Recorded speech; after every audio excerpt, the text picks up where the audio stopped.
Welcome in, ladies and gentlemen, children of all ages, to the World of Concrete wrap-up show. We are back after what I would call a successful outing to the World of Concrete trade show this year.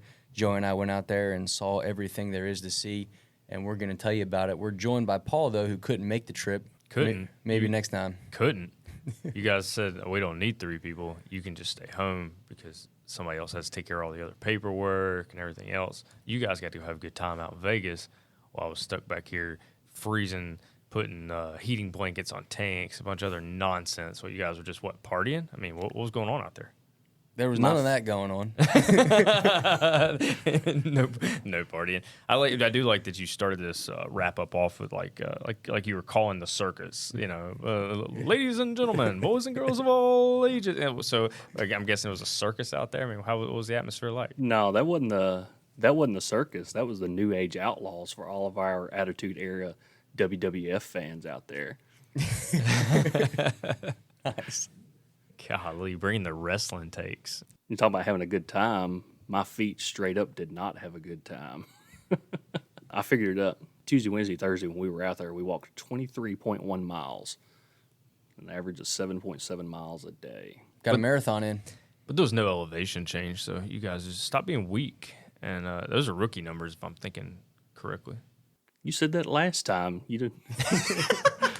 I was wondering if you'd remember that I totally dogged y'all for how many steps. We did 30,000 steps. I was like, that's it? It was a lot to see, though. That's a ton. I mean, 7 miles a day walking around between all the booths. I mean, so Yeah. You guys every day. I listened to your wrap-up shows, by the way, from location. They were phenomenal. If anybody listening to this hasn't listened to those, they should go back and check it out. I think the two of y'all together, in a room by yourselves, it almost sounded better than our regular podcast. Kind of made me feel bad a little bit, to be honest with you. Well, we weren't exactly in a room by ourselves. There were several other people in that media room, and they were not quiet. Whatever Josh did to publish it without any background noise came through great. Yeah, if it sounds good, it's because of Josh working his magic. That's right. Yeah, well, Joey was just happy to be in the same room recording. That was the first time we've ever recorded shoulder to shoulder with one another. It is, actually. That's awesome. Well, it sounded great. You guys did a great job with that. I've seen some of the videos for people who maybe listen to this but don't know what they were doing. The Add 10 Gallons Concrete Podcast was an official press partner at World of Concrete. Joey and Josh went out there to represent our show, and while they were there, did some recording on site, both audio and video as well. So be on the lookout for that on our LinkedIn page, our YouTube page, Instagram, Facebook. We'll be coming at you with some clips and some a little bit longer videos, 5 to 7 minute promotional videos where we're highlighting some technology and some companies that we saw that these guys really thought were very interesting. So seeing those videos, man, you guys just did a great job. You did it a little bit last year.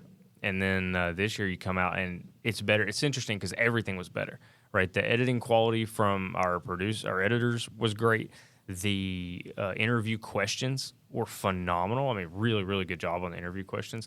The camera work, Joey, not nearly as shaky. A lot less out of focus takes. Really impressed. Everybody, you guys stepped your game up big time. Well, thank you. Yeah, it was a good time, and there was plenty to see. Final numbers for the World of Concrete: there were 1,100 exhibits throughout the 3 halls and 2 outdoor areas, and then there was just shy of 37,000 total attendees. That's pretty good for same year as ConAg. Yeah, exactly. Yeah, exactly. I was about to say, it's almost seemed like more, but I guess when we went, not to correct you, Paul, but to correct you, we didn't go last year. We went in 2021 when they had it in June. We had to miss 2022, but it seemed like there were so many more people this year than when we were there last time. But I think it was probably because last time it was just an off year. It'd be in June, and 2021, COVID was still a hot topic. Yeah. But it seemed like there was a pile of people there. Well, there's also one less convention hall, so they didn't open up the West Hall while you were there, too. So they crammed, instead of having 50,000 people spread out over 3 halls, they had 37,000 crammed into the 2 in the outdoor area. But 37,000 is nothing to sneeze at, and that's good. World of Concrete would take those numbers any day of the week, and then to have that the same year as ConAg, that 37,000, I mean, I'm actually surprised it was that high. I thought it would be much lower than that. I'd be curious to see those numbers, those historical numbers, like 2019 and before, ConAg years versus non-ConAg years. I mean, we even know people personally that didn't go out to the World of Concrete because they were going to ConAg, and I feel like everybody we talked to who was out there during the World of Concrete, they're coming back in March. So, yeah, the ConAg show is March 14th through the 18th, and we'll be back out there being, official press partners once again. And because we are official press partners and we love y'all, our listeners couldn't do it without you. If you are going to ConAg and haven't registered yet, register with the discount code MEDIA20, MEDIA20. A little 20% off gift from us to you. If you still need to register for ConAg, use that code, and you can get there a little bit cheaper. But everybody that didn't register ahead of time for the World of Concrete and they had to go get their badge and register on Tuesday when the exhibit halls opened, there was at least 100. I'm willing to bet I'd put money down on a 200-yard long line full of about 1,000 people or so, give or take a few, that were trying to get in there and get their badge Tuesday morning. It was a madhouse. It was actually kind of cool to see because you're like, oh, man, we're back. We're back to normal. We got lines. We got people. Like, I'm rubbing shoulders with people. Joey's trying to keep people from walking in front of the camera when we're recording the entire time. It was just like pre-COVID, man. Way too many people walking around with blinders on. It was like old times. Yeah, we need to, we'll have to get Anthony just mashed together all the times that people walking in front of the camera, just as a clip. Because I don't know, we got several.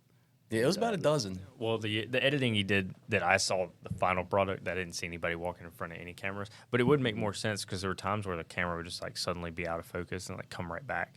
I was like, what did Joey knock it? No, somebody probably walked in front of it. And my brother did his best to edit it out. But hey, giving you the rundown on the very best year that World of Concrete ever had. The number one year, 2019, actually, was the largest attendance of the show. 60,000 people. Wow. 60,511 people. You had 1,500 exhibitors at that show.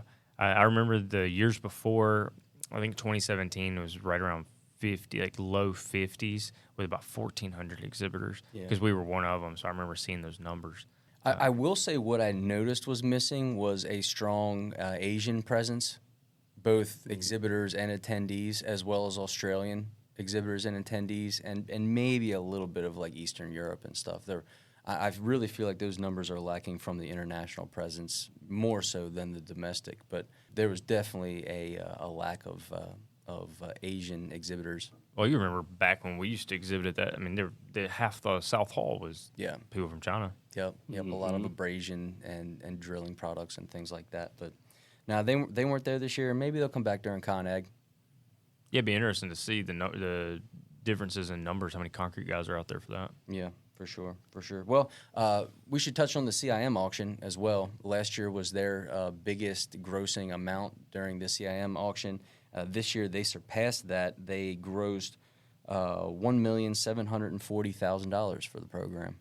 Wow. Yeah. That's by the way, when the stat I gave you about 2019 having the most exhibitors, the auction raised 1.2. Yeah. So they're at 1.7 million now for the programs. And in the CIM program, that doesn't all just go to Middle Tennessee State. They actually divvy that up to each of the schools. So it's really great to hear that pie is growing. Yeah, their largest item was a T880 Alliance concrete boom pump that went for $540,000. Oh, I think isn't that right around list? I mean, that's pretty good then. Yeah, a little bit of a discount. Yeah, they said in the I think it was last year, they got over list for their concrete boom truck because they were so far out on their waiting list. There was like 18-month lead time on it. So a guy from a family-owned company was like, I'll pay over list now and have that thing in operation a year and a half before I could actually buy a new one. So. Did you look at any of the stuff that was on the auction this year? We just heard about the big stuff and go over the list of everything. Well, see, like I'm not going to buy a mixer truck, but I was looking at the experience packages. I was curious to know what the numbers were going to be because there weren't as many experiences that you could bid on. Like a few years ago, you could get 4 tickets to like almost every NFL football team was represented on the list of like get into a suite and watch games because all these corporations had tickets to these games, all these golfing packages, all this stuff. It was way pared down on the experiences. Because I was thinking, I was like, how am I going to convince my wife to let me play in the John Deere Pro-Am? Because it's for a good cause. I always wondered. I was like, how do people get to play in these golf tournaments as the amateur alongside the professionals? I never knew. I was like, how do you get to be that guy? And I was like, oh, okay, it makes more sense. You're the corporation. So John Deere had put into the CIM auction, well, you can be one of the amateurs that plays in the Pro-Am. I was like, perfect. I'm absolutely bidding on this. I was like trying to figure out how much it was going to be. And then my Volvo took a crap and I had to go put it in the shop. So any money I was going to put toward that, I ended up paying in car repairs last week. So they are fantastic vehicles, but boy, they are proud of their stuff. Wow. I had no idea that it took it to the shop I like to take it to. Because it's old, so every year I have a line item like this many $1,000 a year in repairs on this vehicle because it's just old, and I didn't realize that there was like a special tool you had to have to change any parts. Always, and the guy was like, "Yeah, I don't even have that tool. You got to take it somewhere else, and you just get cleaned out for it." But it's like a $1,500 tool because like the tip of it looks different than all the tips of everything else. That's crazy. That's a whole different episode. I could talk about that stuff for hours. Well, at least I know another trigger point, Joey, so if ever get Josh heated, going to the different car companies. Yeah, it's by conspiracy. It's by design. They want you to take it back to the dealership so they could rob you. Which, that's not a conspiracy. That's absolutely 100% true. That's absolutely true. And I can't get into that one, or I would convince everyone on this podcast they'll never buy a Volvo, and I'll never get another one. FYI, that trigger took 12 minutes into recording to get here. Yeah, it's probably as far as we've made it in a long time. But that one wasn't on purpose. Right. I was this close. Maybe I'll still do it. I was this close to like posting a meme on my personal social media about how I was devising ways to trigger Josh during the podcast. But good news is that I didn't actually do that. And I thought that might actually be like next level psyop. It's like he's waiting on me to trigger him and it never comes. And wrapping up on the World of Concrete deal, the Bricklayer Championship.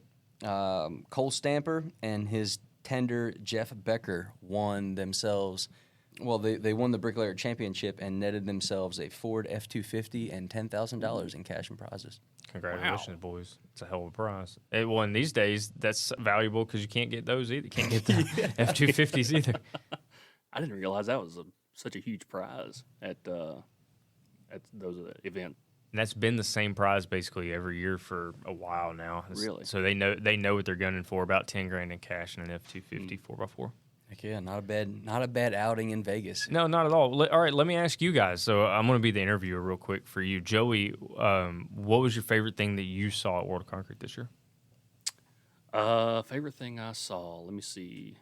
I think the Faro booth was probably one of the most eye-opening boosts to me. So we're going to have a video coming out on that where Josh interviewed those guys about their technology. Joey, why don't you just tell people what it was that you saw that you liked? Yeah, and we talked about it at the one of our wrap-up episodes, I remember. But it was basically, it scanned a concrete slab, and it could tell you the peaks and valleys of that slab, where water would collect and drain, and if there was any kind of irregularity in the surface of that slab, it would scan it, and you could see it. It would be color-coded, the valleys, so to speak, would be, blue, and the peaks would be red, and where it was level on grade would be green. It was pretty interesting, and Josh and I discussed how that technology is leaps and bounds what I had to deal with when we were paving, and we had that giant scaffolding with the bicycle wheel and sensor and measuring bumps and stuff in the slab that way. Yeah, so for paving, that's airport taxiways, that's huge. Hospitals, you got to have incredibly level floors. There's a lot of warehouses where the flatness has to be just incredible because of the machines that are moving around inside that warehouse, like robotics and stuff, have to be incredibly flat. What about you, Josh? What was the craziest thing you saw, or your favorite technology or whatever that you saw? I'm going to go with the overall advancements in battery-powered tools. Okay. I did not see this being your angle as battery-powered tools. My official... I was impressed when we went to the Bosch Tools booth, and shout out to Bosch Tools. They were it was organized chaos because there were so many people at the booth. They had multiple things going on, multiple speakers and presenters and, demonstration exhibits, and somehow they organized it all fantastically. I mean, it was perfect. And they even had like a media check-in center. So like we went there, talked to one lady. She got us hooked up with the right people to talk to, and it was probably the most efficient way you could have done that. But Shout out to Bosch. yeah, for sure. But I don't work with those kind of tools like hammer drills and stuff every single day. I work with tools every single day, but it's in a garage and low torque stuff. I mean, I'm not working on the big beefy manly tools all day every day. But how they can get so much power and torque out of an 18-volt battery and get that thing to last for hours and then charge in 40 minutes and then you're using this thing all day, it's just like comfortable to use. Like not only do they have it figured out on the performance side of things where they can get more torque out of a battery operated tool than they could a corded tool. You can use that thing all day. It fits in your hand nice. I had one of their impact guns, and I'm lugging on one of these lag bolts. I had it running into this concrete piece until it like completely stripped out and pulled all the concrete out of it.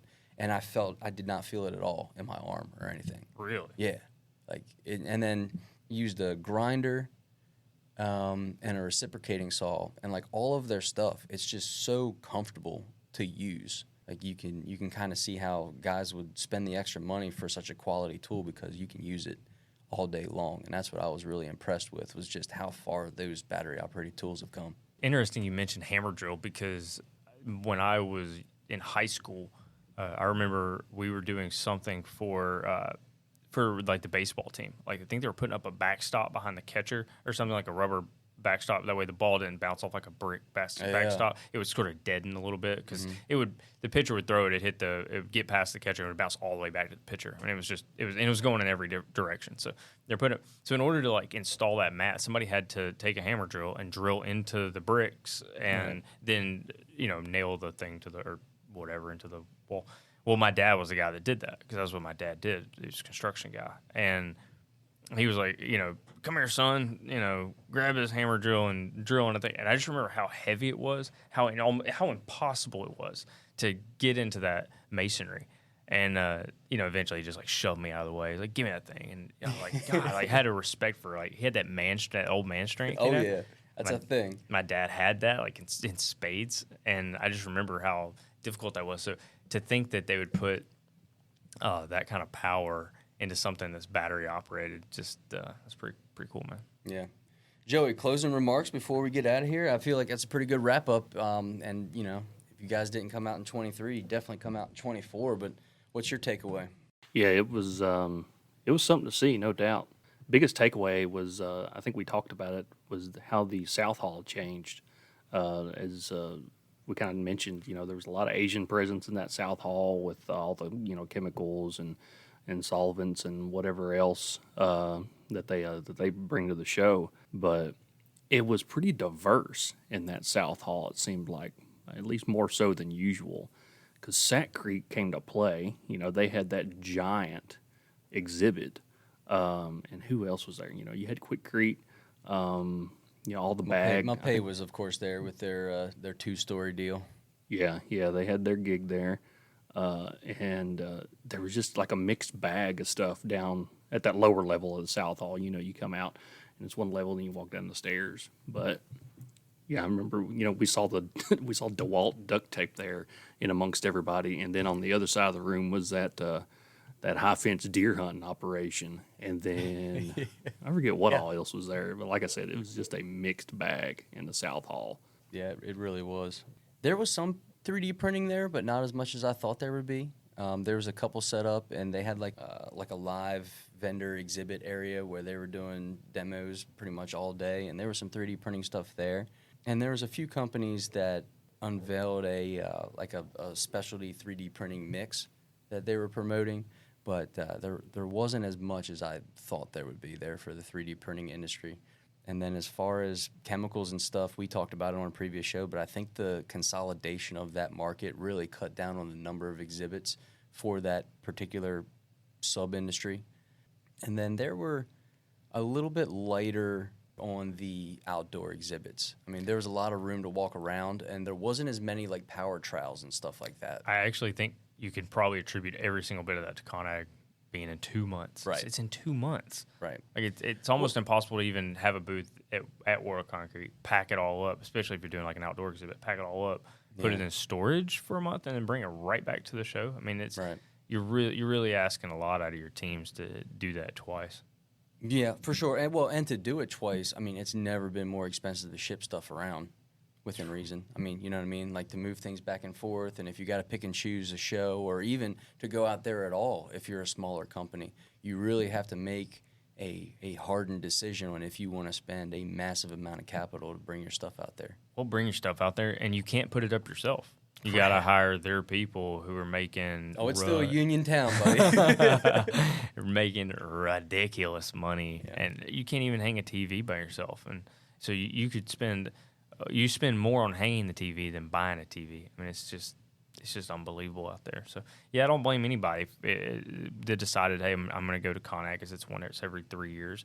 And so for World of Concrete to be coming out of the pandemic, as much as we'd like to think here on the show that we've been out of the pandemic for a while, but in business terms, it's more like the economy is out. And so for the World of Concrete to get back to 37,000 people on what's supposed to be their off year after coming out of the pandemic, I think they got a lot to be proud of. Proud of CIM for raising $1.7 million. I mean, that's just absolutely incredible. Hey, and I'm proud of you guys for going out there, crushing it. The videos look great. It's absolutely hilarious. The technology that Josh is just so thrilled about. You can see it in your eyes. You're like, oh, let's talk about this. I can't wait. Cool. You know, and it's really exciting. So you guys, when you see it, you'll see he was interviewing people about things he's excited about, and it comes through really well. So Right on. Well, yeah, success. I would definitely call it a success for the World of Concrete, and our trip specifically came out with a lot of good content that y'all should definitely go check out. That video media that we shot, that'll be on YouTube especially, and LinkedIn, and you can find the links anywhere as well. So definitely go check that out because there's a lot of cool stuff that the concrete industry needs to learn about. yep, sounds great. I appreciate you guys going to do that, and everybody look out for us at ConAg. That's it. Till next time. See y'all.